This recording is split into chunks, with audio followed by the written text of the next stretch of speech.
it's Nina. Thanks for joining me today for a new video where I'm going to be sharing a project with you that I made using some of Tim Holtz's new everyday collection dies. In today's video, we're going to make a card, but it's a really cool card because I'm going to show you how I took the True Love Colorize die and made a shaped card. It is super fun. You open it up and inside are all the yummy treats that you can make with the dies that are included in this set. So let's jump on in and create our project. Now, the thing I love to do first when I have a die set like this True Love die is I like to sort everything ahead of time. So as you can see here, I've grouped the pieces that go together to make the individual shapes, whether it's the box, the little candies, the icing.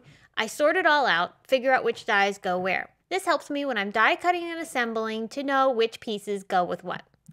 I also like to put them on my Pawsitively Everything tool from Simon's Stamp. This happens to be the red one. I like using these because they're a little bit more grippy. They're made from silicone, so the dies don't fly around as much. It helps me contain them on my desk in one specific place. So I'm going to start by die cutting, and I'm going to create the box first. I've die cut the base heart twice, once from some red cardstock and the other from some glitter cardstock. On the red cardstock piece, I'm going to score a folding line on one of the corners of the heart, and I'll fold that. That's going to create the hinge for our shaped card.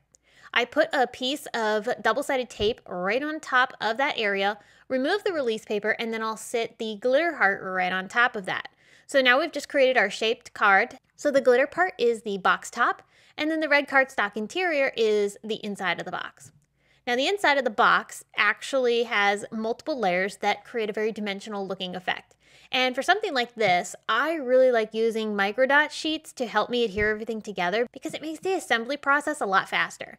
Now some of the other pieces that I will be putting together for the candies, some of them are so small I was worried that I wasn't going to get enough adhesive on those particular pieces to glue everything together. So I will use liquid glue for some things, but for these pieces, there was enough space that I felt very comfortable that I would have tons of microdots on the backside and it would hold everything together beautifully.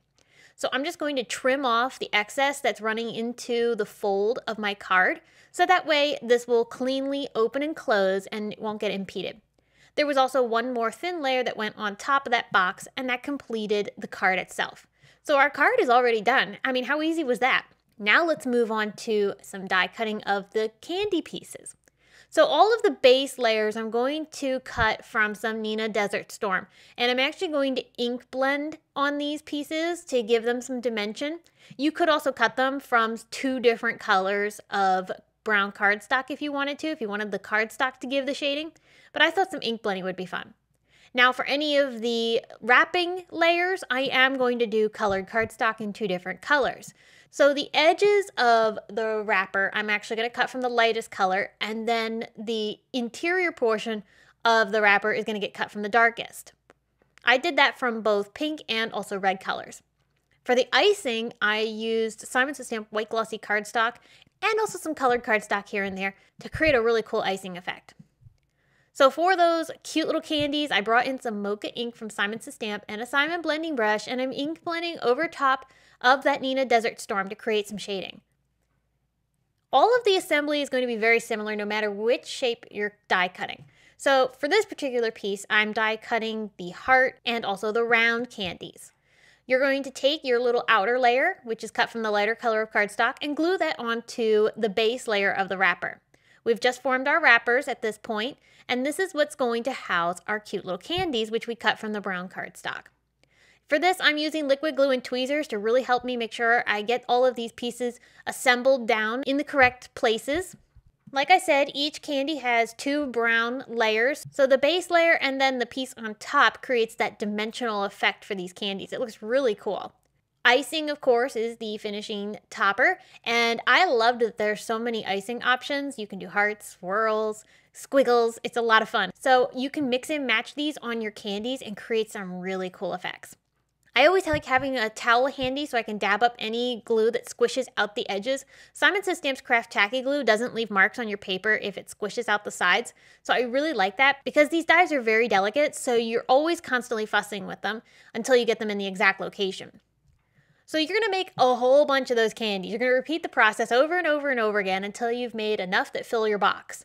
My assistant Oscar is helping me as I put these into the box with some foam squares. He always has to get into the action.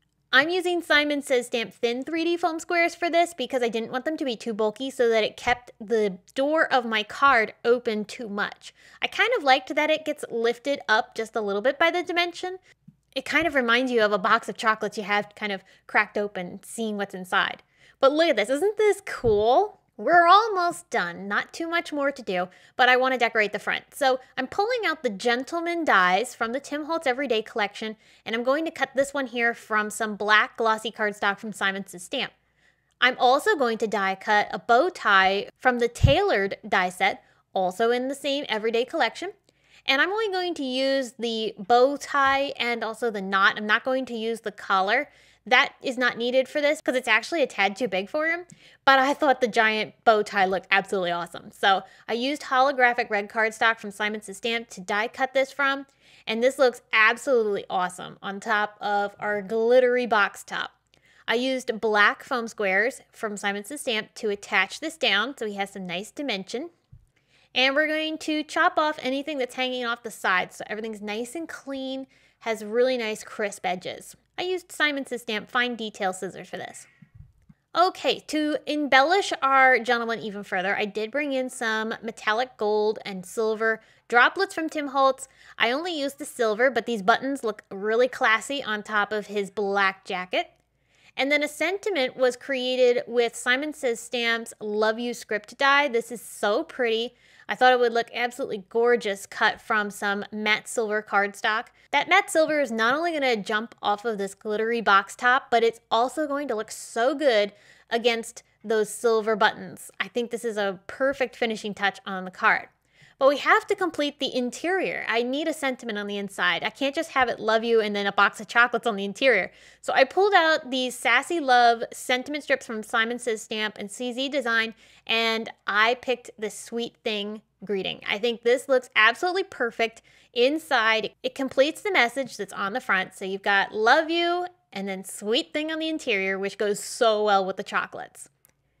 I love how this card turned out. The chocolates on the interior are such a fun and unexpected thing for somebody to find. We don't often do it, but decorating the interior of a card is something that I think is a really cool way to put some pizzazz on your handmade card. If you notice, there's a red interior on the left side of my card interior, and that's where you would write your message for the recipient. So for those of you wondering, that's why I included that red color on the left.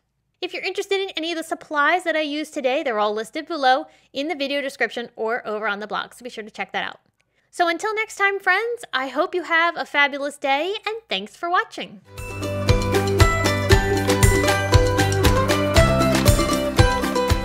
Hi there, I'm Heidi, Simon's mama and founder at SimonsSaysStamp.com. Thank you so much for watching our video. If you like what you just saw, be sure to press the thumbs up and subscribe to see more great content.